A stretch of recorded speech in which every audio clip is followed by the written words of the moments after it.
বিষয়টা নিয়ে আসছি এখানে গোয়ালপুকুর ব্লক 1 বিধানসভা 30 ডিস্ট্রিক্ট উত্তর দিনাজপুর। এই বিধানসভাতে গোয়ালপুকুর বিধানসভা 30-এ আমরা দেখছি জমিনের দুর্নীতি, জমিনের লুটপাট, জমিনের যে গরিবের জমিন আছে জমিন থামাতে পারছে না, জমিন রাখতে পারছে না। এই জায়গা দালালির আড্ডা, এই জায়গাটা এটার নাম বিআরওর অফিস, এটা দালালির আড্ডা, এখানে দালালি হয়। এই লোকটার সিপিএমে ছিল, তারপরে কংগ্রেসে গেল, কিন্তু নিজের নামে পাট্টা করতে পারলো না। টিএমসি পার্টিতে এরকম কি আছে যে টিএমসি যুক্ত হওয়ার পরে এই লোকটা পাট্টার জন্য অ্যাপ্লাই করছে। তার নাম জৈনুল সাহেব, কংগ্রেস থেকে জিতে যাওয়ার পরে টিএমসিতে যায় যুক্ত হচ্ছে। তারপরে জৈনুল সাহেব আপনার বেটির নামে জমিন পাট্টা অ্যাপ্লাই করছে। জৈনুল সাহেব আপনার ওনার বউর নামে লালবানুর নামে। তারপরে জৈনুল সাহেব ওনার একটা ছেলে আছে, ভতিজা আছে, যার নাম মুর্তেজা, তার নামে পাট্টা অ্যাপ্লাই করছে।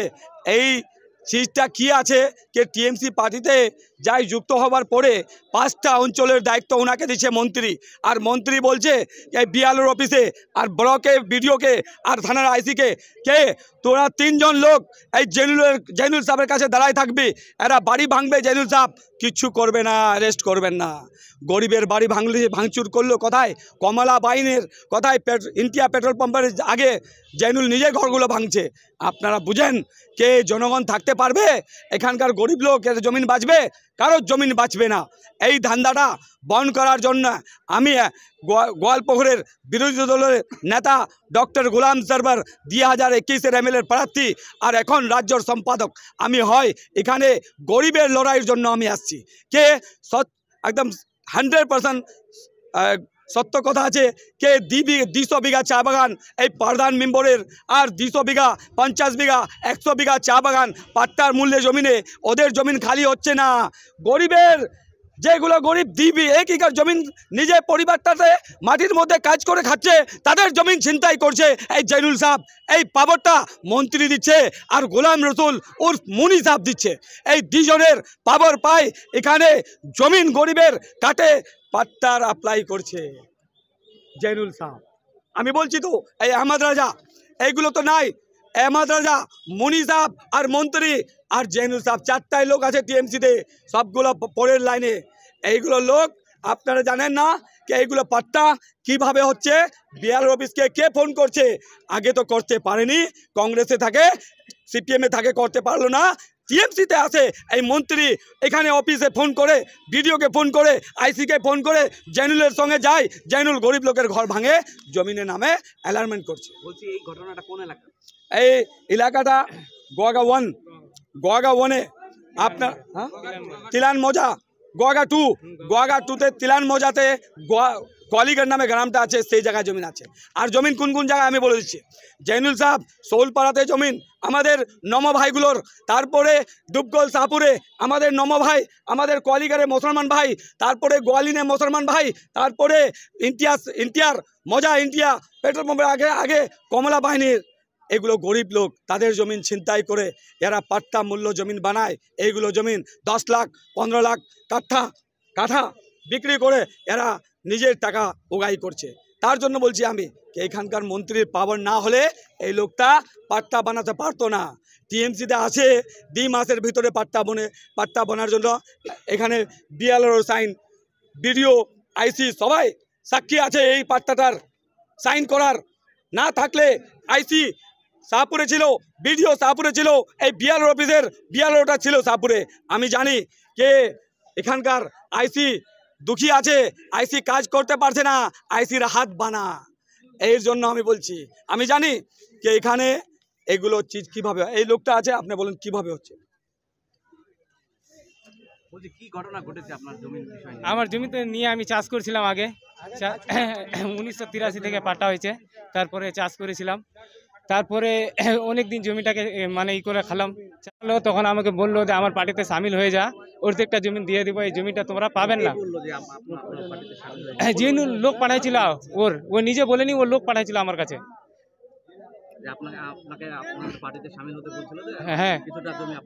হ্যাঁ, অর্ধেকটা জমি দিয়ে দিব, তুই জমি পাবি না, একটুও পাবি না, অর্ধেকটা জমি তোমাকে দিয়ে দিব,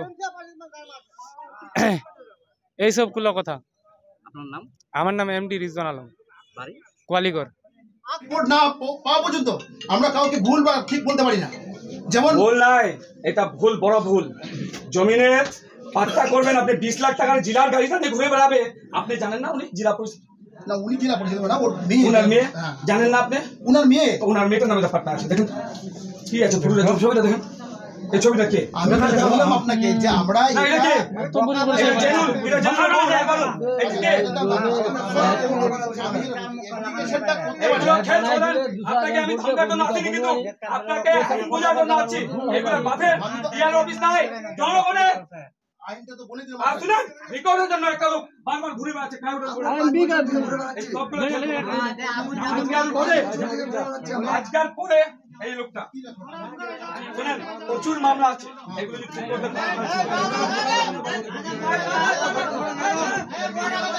পারেন না। চলো আপনার কাছে এখানে বিনা নোটিশে যদি রেকর্ড কাটাকাটি হয়, নোটিশ কি পক্কা করবেন আর টাইম পেনশন দেবেন না। 3 বছর 4 বছর কেন ঘুরে বেড়াবে লোকটা?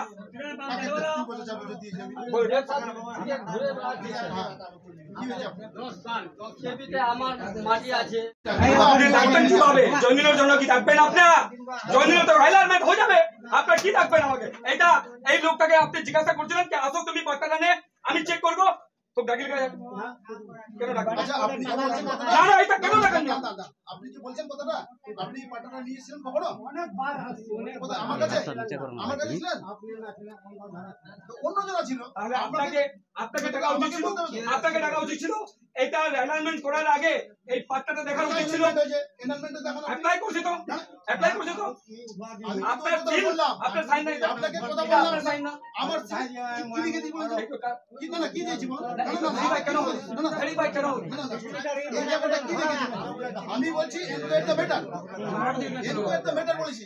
আমি এনকোয়ারি করতে বলেছি। মানে আপনি কোথা থেকে পোস্টিং হয়ে আসছেন? চপড়া থেকে না? আমি চোখটা থেকে না। এখানে যদি একটা লোক মৃত্যু হয়ে যায় জমির বিবাদে, আপনাকে ছাড়বো না। এইগুলো নেতাকে কন্ট্রোল করে আইনি কমল। আপনি তো সেদিনে গেছিলেন দাদু, আপনার আগে তো উনি লিঙ্কগুলো ভাঙা দিল জেনুল। আপনি একটাতে বললেন, পুলিশকে বললেন যে ওনাকে অ্যারেস্ট করো, জেনুলকে। আমি এটা বলতে পারি কি? জেনুলের বাবার কি ওটা নাকি? আমি কি বলতে তাহলে আপনাকে বলতে হবে, আপনার দায়িত্ব আছে। ও জেনুলকে নিয়ে গুন্ডাগর্দি। আপনি বলছি আপনাকে জয় পগর কারো বাবা নাই, এই লোকের দেখা দিবে, আমি দেখাতে পারবো। কিন্তু আমি এটা কথা বলছি, দেখুন আমি সেইদিনে গুন্ডা, এখন গুন্ডা বলে গেছি জেনুল। ওখানে আপনার ধারায় ভিডিও দাঁড়ায়, আইসি দাঁড়ায়, উনি তিনগুলো হাত লাগাবে উনার বাবার জমিটা। আমার কথা আমাদের সব দালালি করবো এখানে খতম করে দেবো, একটাও দালালি করবে আছে না। আপনার আপনি সাবধান হয়ে যান, কিন্তু আমি আপনাকে বলছি এগুলো ঠিক। আপনি সেদিন আমার রাগ করেছিলেন, একটা ভিয়ালেরও আপনি একটা এক্সিকিউটিভ অফিসার, আপনার আগে একটা জেনুল, একটা জেলা পরিষদ যায় কমলা বাহিনী গরিবের ঘরটা বাঁধবে। দেখতে হবে না, আচ্ছা, আপনারা যদি আপনি না পার্সোনাল দেখবেন। उन्होंने ना एक मिनट मीडिया संवाद आप उन पे एक्शन लिए কোনটা? जेन्युइन पर एक्शन लिए। আমি কেন অ্যাকশন নেব? আমার কথা হচ্ছে শুনুন, আমার শুনুন, আমার নিয়মটা দেখুন। আরে আমি অ্যাকশন নিতে পারি কি? আপনার কি মনে হচ্ছে? কে নেবে? আমাদের প্রশাসন আপনারা। আমি সাংবাদিকদের সবাইকে বলছি, আমাদের কাজ হচ্ছে দাঁড়ান, আমাদের কাজ হচ্ছে কোনো গভর্নমেন্ট হেল্প থাকলে সেটাকে মেজারমেন্ট ডিমার্কেশন করা, এইটুকুই। আর তার উপরে কোনো কাজ আমরা করতে পারি না, তার উপরে আমরা কোনো কাজ করতে পারি না। কাউকে বলতে পারি না এখানে বিল্ডিং করুন, কাউকে বলতে পারি না এখানে ঘর ভাঙুন, আমরা বলতে পারি না, আচ্ছা ওটা ঠিক, আমরা বলতে পারি না। আপনি শুনেন, এই যে এইগুলো পাট্টা মূল্য জমিগুলো যাদের জমি 1982-1983 পাট্টা কাগজগুলো খেয়ে গেছে, এই গরিব লোকগুলো যাদের ভূমিহীন, তাদের জমি নাই, কাঁচা বাড়ি, তাদের জমিনে পাট্টা কাটে উনার এইভাবে খামারটা বার্তা দেওয়া হয়নি তো। আমি তো এনকোয়ারি করতে বলেছি, এটা আমি তো বলে দিলাম কথাটা। কেন যাবে ইনকোয়ারি? জেনুল তো একটা জিরা 10-20 লাখ টাকার গাড়ি ঘুরে বেড়াচ্ছে, আপনি ইনকোয়ারি লিখে এইগুলো খেলে আমাকে বুঝাবেন না। আমি জানি ইনকোয়ারি হবার পরে জমিনে দখল অন্যজন, ওর নামে পাট্টা বানাতেন আপনি, আমি এখানে না, আসতে পাট্টা হবে না তো, আমি তো বলে দিলাম আপনাকে প্রথমে, এবং ওকে বলা হয়েছে পাট্টা হবে না। नोटिस नहीं करता है, दोनों पार्टी को कभी नोटिस करके बुला के रिकॉर्ड नहीं काटता है। यहाँ रिकॉर्ड काट करके तब पता चलता है कि मेरा ज़मीन का रिकॉर्ड काट दिया। ये दलाली और ये धंधा और ये बेईमानी को मैं देखा और मैं आया और आके रोकने की कोशिश किया। दूसरी बात रहा थ्री मैन कमेटी में BDO साहब और BLO साहब और IC साहब, ये 3 साहब मिल करके ये जैनुल साहब को लजा करके, जैनुल साहब अपने हाथ से धक्का मार के उनकी ज़मीन का जो ज़मीन के ऊपर में घर था उन गरीबों का, उस घर को तोड़ा है और जैनुल साहब खड़े होकर तोड़वाया है। तो मैं यही कहूँगा कि ये 3 मैन कमेटी की जगह 4 मैन कमेटी हो गया क्या? तो 4 मैन कमेटी होने देंगे नहीं, और गुंडा पैदा होने देंगे नहीं ग्वालपोखर में। एक नाजिस, एक राजबाबू और दूसरा तीसरा पैदा नहीं होगा। क्यों? क्योंकि किसी का बाप का ग्वालपोखर नहीं है। ग्वालपोखर गरीब परिवार का है, जो 98% गरीब है। और ये गरीब को छोड़ के ये मंत्री कुर्सी खरीदता है जिला का। अरे भाई, जनगण को खरीदो, पब्लिक का दिल जीतो। ये पब्लिक को छोड़ दिया है। ये 260 मेंबर, 42 पंचायत समिति, 14 ठो प्रधान, 3 ठो जिला, यही इनको जिताएगा। इसके अलावा इनके पास पब्लिक नहीं है। ये मंत्री इसको क्या कह के ज्वाइन कराया? कांग्रेस रहा, जैनुल साहब अलार्मेंट के लिए अप्लाई नहीं कर पाया, पट्टा जमीन के अप्लाई नहीं कर पाया। जैनुल साहब सीपीएम रहा, कभी भी पट्टा अप्लाई नहीं कर पाया। 3 महीने में आकर के कांग्रेस से टीएमसी में ज्वाइन करके जैनुल साहब ने पट्टा अप्लाई कर लेता है 1 एकड़ जमीन। ये पट्टा वाला चाचा है और ये पट्टा वाला इस चाचा का बेटा है। आप लोग जानिएगा, मैं ग्वालपोखर के उन गरीब परिवार से कह रहा हूँ कि आप लोगों को नहीं डरना चाहिए। डरना सिर्फ करने के बराबर है। इंसान को डरना नहीं चाहिए, रब को डरना चाहिए। বলছি আপনি কিছুক্ষণ আগে এই বিষয়ে বেলারো সাহেবের সঙ্গে দেখা করলেন, কি আশ্বাস দিলেন? আমি বিয়ালের সাথে কথা বললাম, বিয়ালেরও আমাকে 100% বললো কে জৈনুল সাহেবের পাট্টা হবে না। এই লোকগুলো গাওয়া আছে, সাক্ষী আছে, বললো না হবে না। তারপরে আমি বিয়ালের সাহেবের একটা চক্রান্ত আমি ধরলাম যে জমিনে যদি দখল নাই, যার পাট্টা আছে ঠিক আছে, জমিনে যে অন্য লোকের দখল আছে তাহলে ওই জমিনটা তো যার দখল আছে তার হবে। আমি বললাম, আমি কি বেকুব লাগছি নাকি তোকে? এইরকম কথা বলবি, উঠায় বাড়ে না যায়, অনেক পাবলিক লাথি মারবে। জমিনের জন্য একটা লোক মরে গেছে চপড়াতে, ফের কি আমার গ্বালপোখরে গরিব লোক মরবে নাকি? ওইকে বললাম আমি লাথি মারে ঠিক করে দেবো। এইগুলো কথা করিস না, দালালি কথা। যাদের পাট্টা গরিব আছে, তাদের জমিন আছে, পাট্টার জমিন ক্যান্সেল করে আমি একটা নেতা সর্বর, আমি একটা গরিবকে নিয়ে পাট্টা করাই দেবো, তারপরে জমিনটা আমি নিয়ে নেবো। এইগুলো দালালি করতে দেবো না। বলছি আপনি কিছুক্ষণ আগে ভিডিও সাহেবের সঙ্গে দেখা করলেন, কি বললেন উনি? আমি ভিডিওর সঙ্গে কথা বললাম, জয়েন্ট ভিডিওর সঙ্গে। জয়েন্ট ভিডিও আশ্বাসন দিচ্ছে 3 ম্যান কমিটি আছে, আমরা এইগুলো চিজ তুলে ধরবো, আমরা ঠিক করব, ও জৈনুল সাহেবের পাট্টা হবে না, এটাও বললো। কিন্তু আপনি তো যে কথাটা জানাতে চাচ্ছি জনগণকে, জনগণের লাভ হবে কে যদি একটা গরিব লোকের পাট্টা আছে, রাত্রের বেলায় 10 জন লাঠি নিয়ে যায়, চাষি করে দে আর মকই লাগা দিবে, সকালে দেখলো বিকালে দেখলো কি আমার জমিনে মকই লাগাই দিচ্ছে, তাহলে কি আমি পাট্টাটা ছাড়ে দেবো? যে লোকের গরিবের পাট্টা আছে, একটা গুন্ডা বাহিনী যায় রাত্রেবেলা হাল দিলে জমিনটা হয়ে যাবে, সেটা আমি শুনলাম। কিন্তু বিআরওকে বললাম কি এগুলো চলবে না, দালালি করলে লাথি খাবে, আর চলতে দেবো না। এই 3টা লোক 3 ম্যান কমিটি, বিডিও, আইসি আর বিআরও, এই 3টা লোক জৈনুলকে নিয়ে যায়, জৈনুল সাহেবকে বসায়, ওই পাট্টাটা হবে না। যার কাছে জমিনটা আছে ফেরত দিবে এদেরকে। না দিলে, না যদি দে, তা আপনার মিডিয়ার মাধ্যমে বলছি, গ্বালপোখরকে একটা রোড থাকবে না, सब জায়গায় বসে যাব আমরা। सर देख पा रहे हैं हम गरीबों के लिए आप जोर शोर से आवाज उठाते हैं, कहाँ तक सफल नजर आते हैं आपको सर गरीबों के लिए लड़ने में? कितना लोगों के काम अब तक कर पाए? बिल्कुल, ये बहुत अच्छा सवाल किया आपने। मैंने विरोधी दल का नेता से भी सुना, वहाँ से होचे की, तो आज हम बता रहे हैं। ये जिंदा मिसाल है बिलाल चचा का डिगी, मदीना चौक के पीछे में वो डिगी दिलवाए बिलाल चचा को। अब वो मरहूमिन हो गए, 2 महीना 3 महीना 4 महीना पहले डेथ कर गया। वो जईब चाचा जो टिकिया बेच रहे थे, जो गरीब परिवार था, उनके चेहरे में मैंने बिलाल चचा का हंसी देखा, मुस्कुराहट देखा, खुशी देखा। वो खुशी देख के गया इंशाल्लाह दुनिया को अलविदा करके अभी, क्योंकि मैंने वो डिगी मैंने दिलवाया।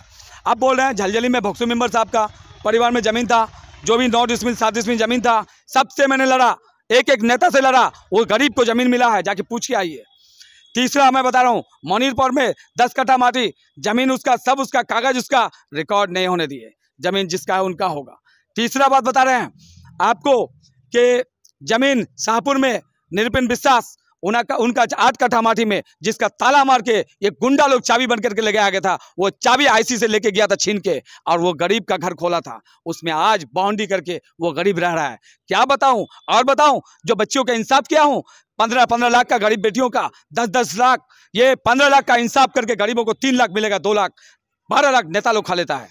आप क्या समझे हैं? आप जानिए कि गरीब के लिए मैं गरीब के लिए क्यों आवाज उठाता हूं, कि गरीब बेटी और गरीब बाप का 2 अपना निजी चीज है, कि उसका जमीन और उसका बेटी। वो बेटी के इंसाफ नहीं पा रहा है, जमीन बचा नहीं पा रहा है वो गरीब। मैं तो प्रॉपर्टी आपको स्कीम के बारे में बोल ही नहीं रहा हूं, स्कीम तो गया बाहर में, ये जो अपना संपत्ति जेला गरीब लार वहीला तो नहीं बचवा पड़ा है। बेटीलार आला तलाक हर एक दिन तलाक है मालूम है नंगला, वह तलाक का हिसाब नहीं करियो, उसको 10 लाख रुपए मिला है, उसके घर से पूरे दहेज का सामान निकाल के लाया, वो सर्वर था, वो गरीब बहन का भाई था। और मैं बताऊं जागिल बस्ती के विधवा हो, उसका शादी गन्नाबाड़ी में होता निकाह, उनको 10.5 लाख दिलाए। जाइए ना जागिल बस्ती में पूछिए वो विधवा से, इंशाल्लाह वो बताएगा हमारा भाई वो बहन। इस जमीन के ऊपर हम लोगों ने जलील साहब से भी जो है बाइट लिया था। हाँ। उन्होंने उनका कहना है कि ये जमीन जो है हमारा दादा परदादा खा के आ रहे हैं, ये जमीन हमारा बाप का है, इसलिए हम पट्टा के लिए अप्लाई किया है। ये 1982 का पट्टा है। पट्टा यहाँ आपके आगे में, ये पट्टा को झुटला सकते हैं आप? नहीं। तो ये पट्टा को अगर झुटला दे तो उसका मेरा ही बाप का जमीन हो सकता है, सरवर का, इमाज साहब का, मरहूम इमाज साहब का जमीन है, वेस्टिंग हो गया है, गरीब को मिल गया है, तो वो मेरा बाप का ही रहेगा क्या? नहीं रहेगा, उस गरीब का होगा। वो कई बार ये बात बोल रहा है, बाईवान सब है लोग। ये लोग पहले तैयार हो जाए कि जमीन का पट्टा यहाँ है, अब बाप के नाम पे, अरे मेरा बाप का 100 बीघा जमीन था, वेस्टिंग हो गया, नहीं है मेरे पास, गरीबों को